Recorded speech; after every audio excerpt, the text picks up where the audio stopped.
سورۃ فاطر کی آیت نمبر 8۔ الحمدللہ وکفی وسلام علی عبادہ الذین اصطفی، خصوصا علی سید الرسل وخاتم الانبیاء وعلى آلہ واصحابہ الاتقیاء۔ اما بعد فاعوذ باللہ من الشیطان الرجیم۔ بسم اللہ الرحمن الرحیم۔ افمن زین له سوء عمله فرآه حسنا فإن الله يضل من يشاء ويهدي من يشاء فلا تذهب نفسك عليهم حسرات إن الله عليم بما يصنعون۔ افمن زين له سوء عمله، کیا بھلا وہ شخص کہ مزین کر دیا گیا ہو اس کے لیے اس کا برا عمل، فرآہ حسنا، سو وہ اس کو دیکھ رہا ہو اچھا، فإن اللہ یضل من یشاء، پس یقیناً اللہ پاک گمراہی کا فیصلہ کر دیتے ہیں جس کا چاہتے ہیں، وَيَهْدِي مَن يَشَاءُ، اور ہدایت دے دیتے ہیں جس کو چاہتے ہیں۔ فَلَا تَذْهَبْ نَفْسُكَ عَلَيْهِمْ حَسَرَاتٍ، پس آپ اپنے آپ کو مت گھول دیجئے ان پر حسرت کرتے ہوئے۔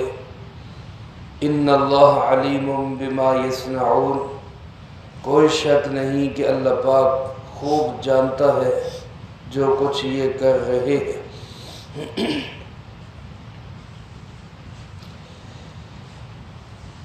اس آیت مبارکہ میں اللہ رب العالمین نے اچھے اور برے اعمال کرنے والوں کا موازنہ کر کے قرآن کریم کے ہر مخاطب سے یہ سوال کیا ہے کہ کیا یہ دونوں انسان برابر ہو سکتے ہیں۔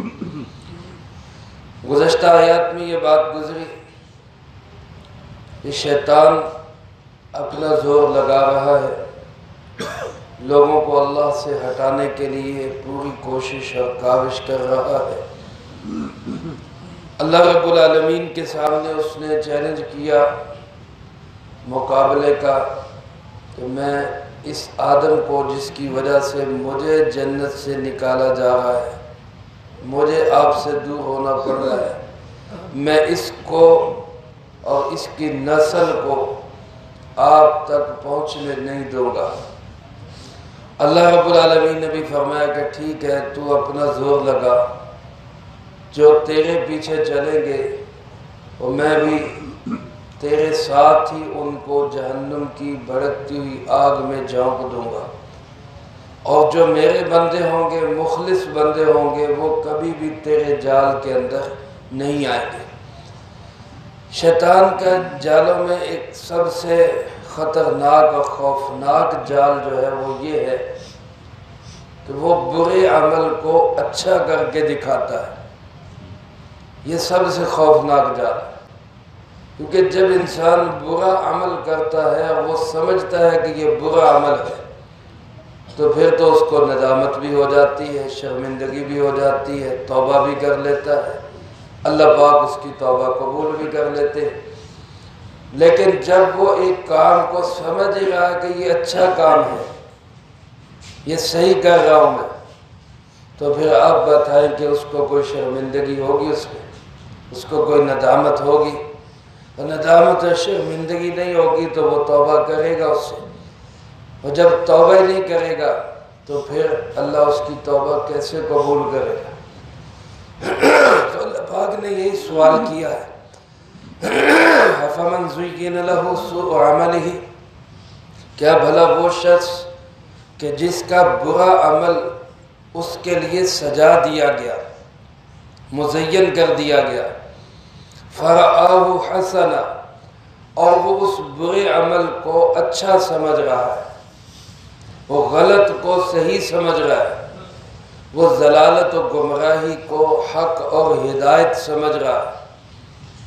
میرے محترم دوستو، اس کی سب سے بڑی مثال جو ہوتی ہے وہ بدعات ہوتی ہے، جو نئی نئی باتیں گھڑ کے ان کو دین سمجھ لیا جاتا ہے، یہ سب سے بڑی اس کی مثال ہے۔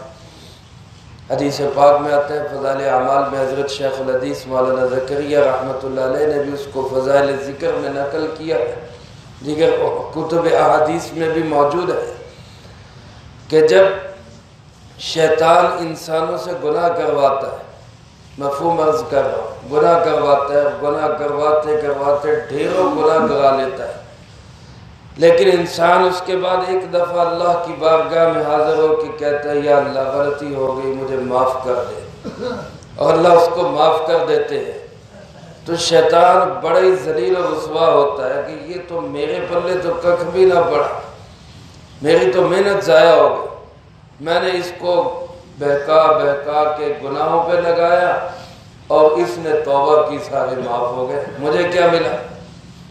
تو پھر شیطان یہ چال چلتا ہے کہ غلط باتوں کو، بیہودہ باتوں کو، بے حیائی کے کاموں کو اور بدعات کو وہ خوبصورت بنا کے دکھاتا ہے، یہ دین ہے اصل۔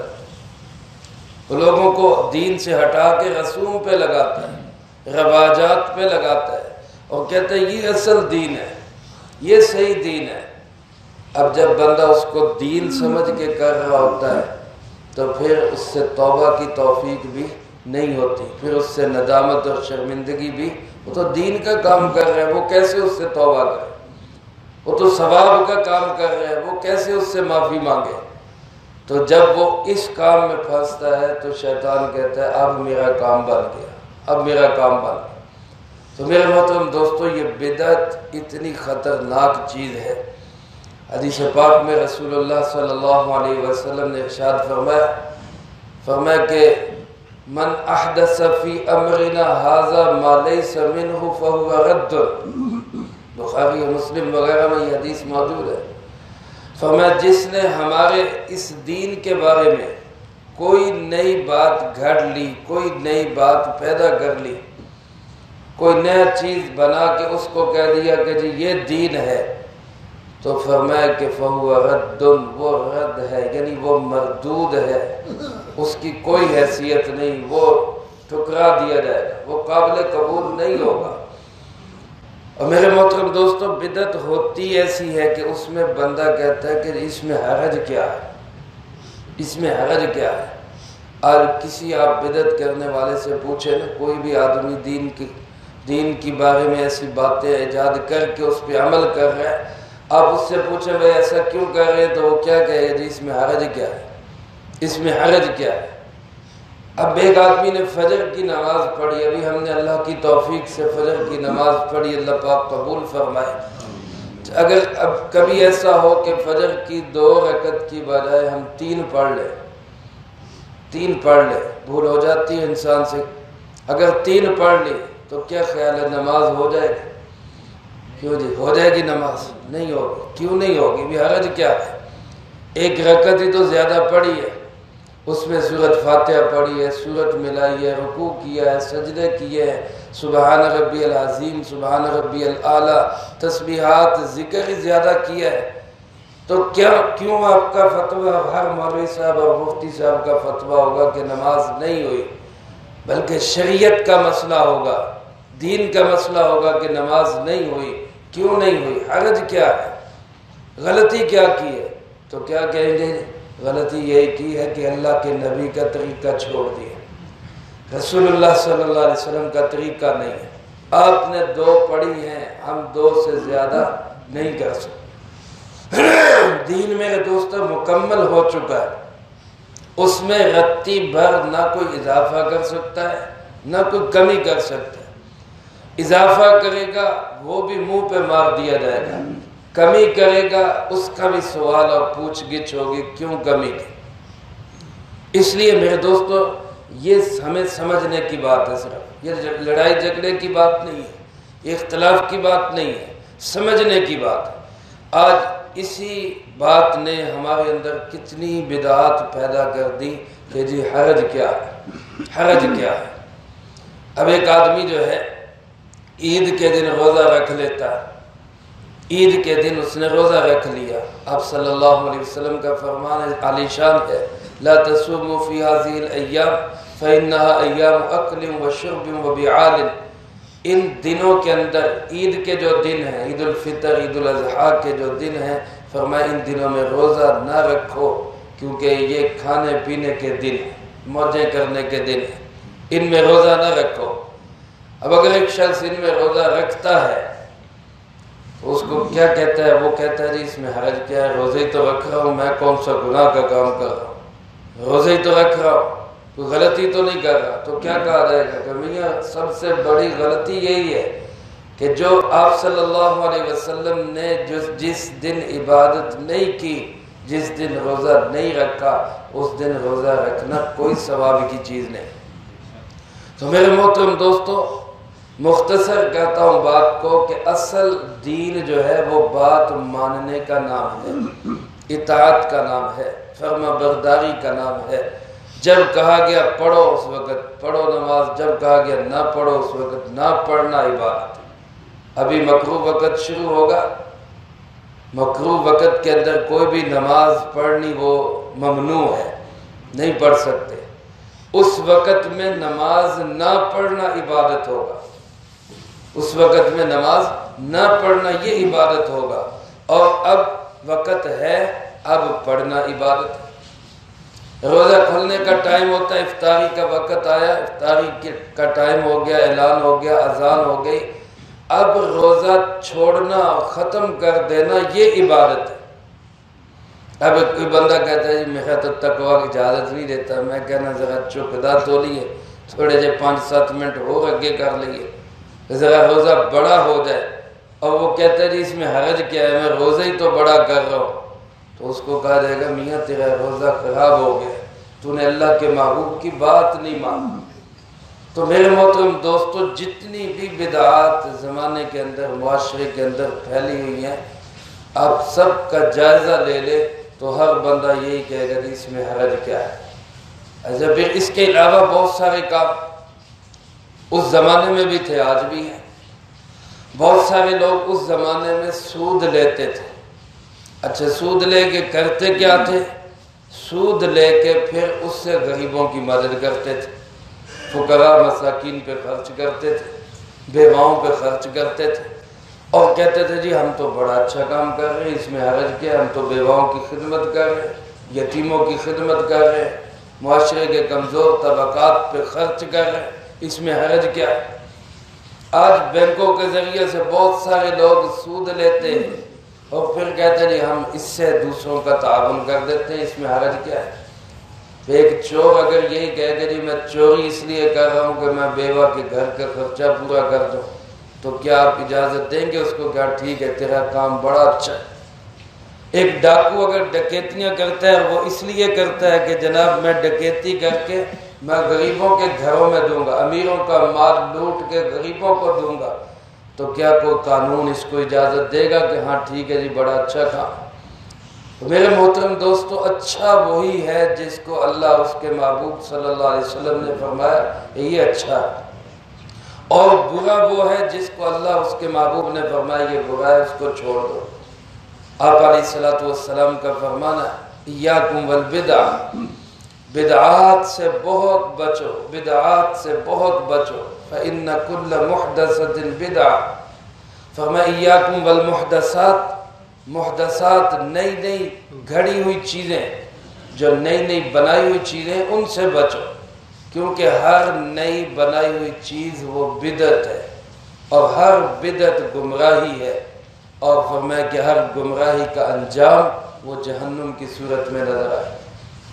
تو اللہ پاک فرماتے ہیں فمن زین لہ، کیا بھلا وہ شخص کہ اس کے سامنے اس کا اچھا عمل، اس کا برا عمل اچھا کر دیا گیا، سجا دیا گیا، مزین کر دیا گیا، عمل برا ہے لیکن اس کو دکھایا یہ جا رہا ہے کہ یہ بڑا اچھا ہے، فرآہ حسنا، اور وہ اس کو اچھا سمجھ رہا ہے۔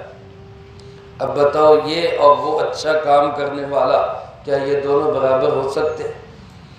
اچھا، اب ذہن میں سوال یہ آتا ہے کہ یہ کیسے ہو سکتا ہے کہ کوئی بندہ برے کام کو اچھا سمجھے؟ کیسے یہ ہو سکتا ہے؟ اللہ پاک نے اس کے جواب میں فرمایا فَإِنَّ اللَّهَ يُضِلُّ مَن يَشَاءُ وَيَهْدِي مَن يَشَاءُ، اللہ جس کی گمراہی کا فیصلہ کر دے پھر وہ گمراہ ہو جاتا ہے۔ میرے دوستو، اللہ گمراہ کسی کو کرتا نہیں، اللہ تو ہدایت دیتا ہے، اللہ تو راہ حق کی طرف بلاتا ہے، لیکن اللہ ہدایت دیتا کس کو ہے؟ یہدی الیہ من اناب، جو اللہ کی طرف رجوع بھی تو کرے، رخ بھی تو اللہ کی طرف موڑے، اور جو اللہ کی طرف رخ موڑنے کی بجائے منہ پھیر کے بھاگے گا، اللہ فرماتے پھر نولیہ ما تولی، پھر ہم اس کو چھوڑ دیتے ہیں، جا جدھر جانا ہے چلا جا، ہم بھی پھر بھاگیں اس کی وہ ڈھیلی کر دیتے ہیں، جا دوڑ جا کہاں جا۔ تو جب اللہ کسی کی باگیں ڈھیلی کر دے، کسی کی گمراہی کا فیصلہ کر دے کہ یہ گمراہ ہونا چاہتا ہے تو جائے، پھر اس شخص کو حق باطل نظر آتا ہے اور باطل حق نظر آتا ہے، پھر اس کو سچ جھوٹ لگتا ہے اور جھوٹ جو ہے نا وہ سچ لگتا ہے، پھر اس کو روشنی اندھیرا لگتا ہے اور جو اندھیرا ہوتا ہے وہ روشنی لگتی ہے۔ آج کتنے لوگ ہیں جو بے حیائی کے کاموں کو روشن خیالی کہتے ہیں، بے پردگی کو روشن خیالی کہتے ہیں، اور کوئی پردہ کرتا ہے، شرم و حیا کرتا ہے، اس کے اندر حیا ہے، اس کی آنکھوں میں پاکیزگی ہے، سر پہ داڑھی پگڑی ہے، اس کو وہ کہتے ہیں یہ تاریک خیال ہے، فرسودہ خیالات کا مالک ہے۔ اب یہ اتنی عقل الٹی ہو گئی کہ جو صحیح روشنی پر ہے اس کو سمجھا جا رہا ہے کہ یہ اندھیرے میں ہے، اور جو اندھیروں میں ٹامک ٹوئیاں مار رہے ہیں ان کو سمجھا جا رہا ہے کہ یہ روشنی میں ہے۔ یہ الٹ ہو گئی نا سمجھ۔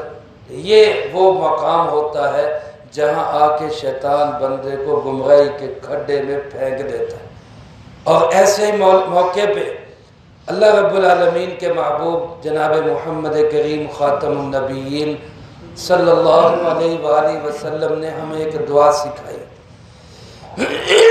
وہ ہمارے لیے بڑی زبردست دعا ہے، یاد کرنی چاہیے، ہر وقت وہ دعا مانگنی چاہیے، صرف پڑھنی نہیں چاہیے، ترجمے کا دھیان کر کے مانگنی چاہیے۔ دعا کے الفاظ کیا ہیں؟ اللہم ارنا الحق حقا، اے اللہ مجھے حق کا حق ہونا سمجھا دے، یعنی ایسی مت نہ ماری جائے کہ حق ہو اور میں اس کو باطل سمجھوں، اے اللہ مجھے حق کا حق ہونا سمجھا دے، وارزقنا اتباعہ، اور اے اللہ پھر مجھے اس کی پیروی کی بھی توفیق دے دے، میں اس کے پیچھے چلوں، اس کی اتباع کروں۔ اور دوسری طرف فرمائے وَأَرِنَا الْبَاطِلَ بَاطِلًا، اے اللہ مجھے باطل کا باطل ہونا بھی سمجھا دے، یہ ایسا نہ ہو کہ ہو باطل، بے دینی، بے حیائی اور بے شرمی کے کام، اور میں ان کو سمجھ رہا ہوں کہ یہ تو باطل نہیں، یہ تو حق ہے۔ وَأَرِنَا الْبَاطِلَ بَاطِلًا، اے اللہ مجھے باطل کا باطل ہونا سمجھا دے، وَارْزُقْنَا اجْتِنَابَهُ، اور اے اللہ مجھے اس سے بچنے کی بھی توفیق نصیب فرما۔ تو میرے محترم دوستو، یہ شیطان کا سب سے بڑا قید اور سب سے بڑا جال اور مکر ہوتا ہے کہ وہ حق کو باطل کر کے دکھاتا ہے اور باطل کو حق کر کے دکھاتا ہے۔ آج اگر آپ جائزہ لیں تو یہ جو ہمارا میڈیا ہے یہ سب سے بڑا شیطانی آلہ ہے، سب سے بڑا اس پہ بیٹھے ہوئے لوگ وہ باطل کو چاہے تو حق کر کے دکھا دیں، حق کو چاہے تو باطل کر کے دکھا دیں، اور جس آدمی کا تعلق صرف اس ڈبے کے ساتھ ہے یا اس معمولی سی سکرین کے ساتھ ہے، اس کی آپ اکثر اس کی باتوں کو سن لیں، آپ کو وہ بے دینی کی باتوں کو دین ثابت کرتا ہوا نظر آئے گا۔ ہاں اللہ ماشاءاللہ کسی کا تعلق مسجد مدرسے کے ساتھ، علماء کے ساتھ، نیک لوگوں کے ساتھ ہو تو وہ اس ڈبے کی گمراہی کے پیچھے نہیں لگتا، وہ اس سکرین کی گمراہی کے پیچھے نہیں چلے گا، ورنہ یہ ایسا شیطانی آلہ ہے کہ جو آج جو باطل ہے اس کو حق کر کے دکھا رہا ہے اور جو حق ہے اس کو باطل کر کے دکھا رہا ہے۔ تو تو یہی شیطان کا کام ہے، یہی شیطان کا کام، اس لیے کہا جاتا ہے یہ سب شیطانی آلات ہیں، شیطانی کار ہیں۔ اللہ ہمیں مسجد مدرسہ علماء کا تعلق نصیب فرمائے تاکہ ہمیں حق نظر آتا رہے اور باطل ہمیں باطل نظر آتا رہے۔ اللہ پاک ارشاد فرماتے ہیں جس کی گمراہی کا فیصلہ کر دوں، یعنی جو خود گمراہ ہونا چاہتا ہے اور میں اس کی باغیں ڈھیلی چھوڑ دوں، وہ تو پھر گیا گمراہی کے کھڈے میں، اور جو میری طرف آنا چاہتا ہے، رجوع کرتا ہے، کھسکتا ہے، میری طرف توجہ کرتا ہے، تو میں پھر اس کو اپنے ساتھ ملا لیتا ہوں۔ فَلَا تَذْهَبْ نَفْسُكَ عَلَيْهِمْ حَسَرَاتٍ، اے محبوب کبریا جناب محمد مصطفیٰ صلی اللہ علیہ وسلم، اگر یہ لوگ آپ کے حق کو حق نہیں سمجھ رہے، اندازہ کریں نا، رسول اللہ صلی اللہ علیہ وسلم سب سے بڑے حق کے علم بردار اور حق کے نشان، اور اس کے مقابلے میں کافر ابو جہل اینڈ کمپنی، وہ مکے کے بیت اللہ کے مجاور، وہ خود کو سمجھ رہے ہیں کہ ہم حق پہ ہیں۔